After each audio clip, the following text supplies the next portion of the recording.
Hello दोस्तों। हम लोग सब पढ़ाई करते हैं, जो भी तैयारी करते हैं सब पढ़ते हैं।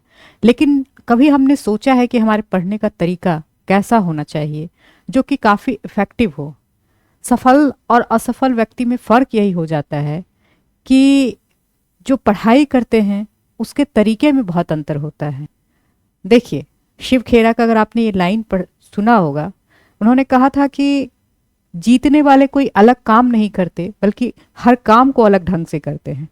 तो अगर हमारी तैयारी है, हमारा एम है कि हमको बनना है, तो उसके लिए हमें थोड़ा सा पैटर्न अपना चेंज करना चाहिए। और उस हिसाब से आप देखेंगे तो यहाँ मैं कुछ समझाने की कोशिश कर रही हूँ कि ताकि आप में कुछ जो बेटरमेंट हो, पढ़ाई के तरीके में कुछ सुधार हो और जिससे कि आपको अधिक से अधिक लाभ हो पाए। तो देखिए, मैंने क्लास 9 की एनसीईआरटी इकोनॉमी की सब बता दी मैंने। तो आपने देखा होगा कि इकोनॉमी जो है बहुत इंपॉर्टेंट सेगमेंट है यूपीएससी बीपीएससी दोनों में, और बहुत कम लोगों को उसमें समझ होती है। तो हम देखते हैं क्लास 10th की इकोनॉमी को अब, कि वो कैसे, चैप्टर कितने हैं उसमें, और यह क्यों दिया गया है और किस प्रकार से इसमें डिवीजन है। इसको एक बार समझने का प्रयास कीजिए, एक बार ओवरव्यू जानने का प्रयास कीजिए। सबसे पहले ये नहीं कि देखा और चैप्टर निकाल के शुरू हो गए, तो इससे क्या होता है, बोरियत होती है और हमारी जो सृजन है, जो हमारी जो सोचने की क्षमता है, वो कम हो जाती है। तो सबसे पहले हम देखते हैं कि ये जो है आपका, इसमें देखेंगे क्या नाम है चैप्टर का, अंडरस्टैंडिंग, बुक का नाम जो है अंडरस्टैंडिंग इकोनॉमिक डेवलपमेंट। देखिए, डेवलपमेंट बहुत सारी चीज़ों का मिला हुआ फैक्टर होता है। डेवलपमेंट अलग चीज़ है, ग्रोथ अलग चीज़ है। तो इसमें यह कहा गया है कि डेवलपमेंट जो है ये इकोनॉमिक डेवलपमेंट के संदर्भ में हम समझेंगे उसको, क्योंकि हो सकता है सोशल डेवलपमेंट हो, पॉलिटिकल डेवलपमेंट हो, बहुत सारे डेवलपमेंट हो सकते हैं, लेकिन हम डेवलपमेंट का अर्थ जो है यहाँ पे इकोनॉमिक के संदर्भ में समझेंगे। तो इसका जो पहला चैप्टर है आपका, देखेंगे वो है डेवलपमेंट। मतलब डेवलपमेंट का कॉन्सेप्ट क्या है ये बताने की कोशिश की गई है।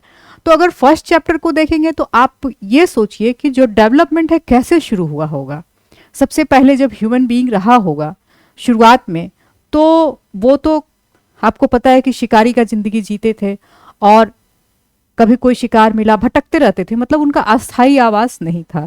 लेकिन कहीं वो बसना शुरू किए, और जब बसना शुरू किए तो क्या हुआ, वहां पे एग्रीकल्चर सबसे पहले जो हुआ होगा। वहां पे बसने के लिए सबसे ज्यादा जरूरी जो है, सबसे पहले वहां एग्रीकल्चर का वहां पे डेवलपमेंट हुआ होगा। और जब एग्रीकल्चर का डेवलपमेंट हुआ तो उसको खाने के लिए जब पर्याप्त, मतलब भोजन मिलने लगा धीरे धीरे, उसके साथ क्या किया, उस पर डिपेंडेंट बहुत सारे जैसे फिशरीज हो गए, मतलब मछलियां मार के खाना, शिकार करना। लेकिन एग्रीकल्चर एक ऐसा चीज था जो एक इंसान को एक जगह बसना सिखाया। उसके बाद क्या हुआ होगा वहां पे, कि धीरे धीरे वहां पे जब सारा फुलफिलमेंट हो गया, तब क्या आया आपका वहां पे, शिल्प का निर्माण। आपने पढ़ा होगा इतिहास में, तो शिल्पकारी की व्यवस्था में छोटे छोटे जो है वहां पे शिल्प जो लोग बनाते थे, जैसे आपने हड़प्पा की संस्कृति में पढ़ा होगा, तो ये वहां पे डेवलपमेंट हुआ होगा। फिर जब हम आगे आएंगे तो फिर क्या हुआ कि पहले तो पूरा श्रम जो है एक पूरा परिवार मिलके करता होगा, लेकिन धीरे धीरे लगा होगा कि अगर हमने इसमें कुछ लोगों को श्रम का काम दे दिया, मीन्स कुछ लोग मछली मारें, कुछ लोग जो है आपके खेती करें, कुछ लोग जो है घर का काम करें, तो ये जो श्रम का जो विभाजन हुआ होगा, तो इससे क्या आई होगी लोगों के अंदर, कि एक तरह का जो है उनका स्किल डेवलपमेंट हुआ होगा, कि कुछ लोग काम करते करते क्या हुआ, उसमें स्किल हो गए होंगे, तो उसमें जो है स्किल डेवलपमेंट हुआ होगा। उसके बाद क्या, बाद में क्या हुआ होगा, उसमें विशेषज्ञता, जब उसका क्षमता निर्माण हुआ तो उसमें क्या हुआ, विशेषज्ञता। जो कहते हैं ना कि एक कार्य में कोई बहुत ज्यादा दक्ष हो गया और विशेषज्ञ हो गया, तब वो जो है वो क्या काम करता है, वो ये कोई काम नहीं करता है बल्कि वो ट्रेनिंग देने का काम शुरू कर दिया। वो खुद से काम नहीं कर रहा, लेकिन लोगों को बता रहा है कि जो ये है आप कैसे कर सकते हैं। जैसे डॉक्टर्स हैं, जैसे सब लोग क्या विशेषज्ञ हैं एक क्षेत्र में, इंजीनियर हैं, तो इस तरह की वहां पे शुरुआत हुई होगी, विशेषज्ञता हासिल की होगी। और यहाँ से अगर हम देखेंगे तो श्रम विभाजन हुआ होगा, और जो श्रम विभाजन है, इसको हम कहते हैं श्रम विभाजन, ये यहीं से शुरू हुआ होगा। तब हम देखेंगे कि लोग जो हैं, कुछ लोग खेती कर रहे हैं, कुछ लोग विनिर्माण, विनिर्माण मतलब जो शिल्पकारी करते हैं, सेकंड सेक्टर का जो आपका कार्य हुआ, और कुछ लोग जो है सेवा क्षेत्र मीन्स जो विशेषज्ञता हासिल कर लिया उन्होंने सेवा क्षेत्र। यद्यपि कि वहां पे डिवीजन नहीं हुआ, लेकिन ये इस तरह का कार्य में अपने आप बंटवारा शुरू हो गया। तो डेवलपमेंट का प्रोसेस जो है यही है, और आपको ये समझना होगा कि हम कहाँ से कहाँ तक डेवलपमेंट के थ्रू आए हैं। तो अब देखिए ये डेवलपमेंट का तो ये प्रोसेस है जो पूरा बताया जाएगा आपको, वो जब चैप्टर शुरू होगा तब बताएंगे।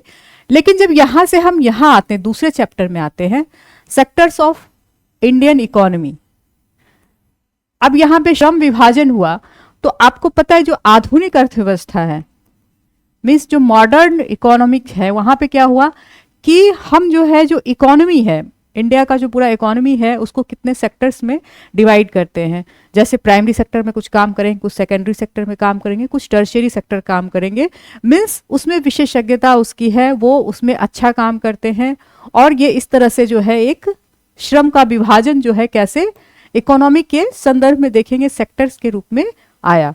फिर थर्ड आते हैं आपको, जब अर्थव्यवस्था का विस्तार होता है तब क्या होता है, वहां पे पूंजी की बहुत आवश्यकता होती है। जब हमें कोई चीज इंडस्ट्री लगाना हो, या फिर ब्रॉड स्तर पे कोई काम करना हो, या फिर एग्रीकल्चर का बड़ा स्तर हो, तो क्या होगा, यहाँ पे पूंजी की जरूरत होती है। तो ये सारे लोगों के पास एक साथ पूंजी हो ये तो जरूरी नहीं है।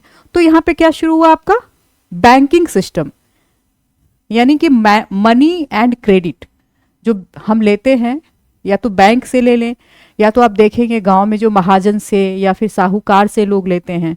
तो ये जो है एक मनी और क्रेडिट सिस्टम जो अर्थव्यवस्था में शुरू हुआ, इसने किस तरह से अर्थव्यवस्था को प्रभावित किया, और क्या कारण था कि जो आप देखेंगे कि एग्रीकल्चर वर्ग के लोग हैं जो लोकल साहूकारों पे निर्भर थे, उनको जो इंटरेस्ट रेट बहुत ज़्यादा लगता था, उसके कारण क्या अर्थव्यवस्था में क्या परेशानियां हुई, और हमको क्यों नहीं मनी मतलब बैंकिंग सेक्टर से पूरे के पूरे को जोड़ पाए।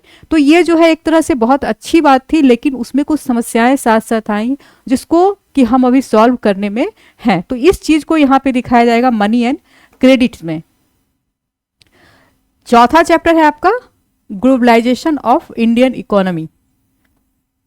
अब देखिए जैसे जैसे अर्थव्यवस्था का विस्तार होता है, व्यक्ति की भी यही स्थिति है कि हम एक जगह नहीं रहना चाहते, हम पूरे ग्लोबल लेवल पे वैश्वीकरण मीन्स एक प्रोसेस है। वैश्वीकरण क्या है, एक प्रोसेस है जिसके द्वारा एक अर्थव्यवस्था दूसरे अर्थव्यवस्था से जुड़ती है। जैसे भारत की इकोनॉमी जो है, आज हम लोग कहाँ कहाँ से व्यापार कर रहे हैं, चाइना हो, अमेरिका हो, जापान हो, तो ये ग्लोबलाइजेशन है। उनके सामान हमारे यहाँ आ रहे हैं, हमारे सामान वहाँ जा रहे हैं।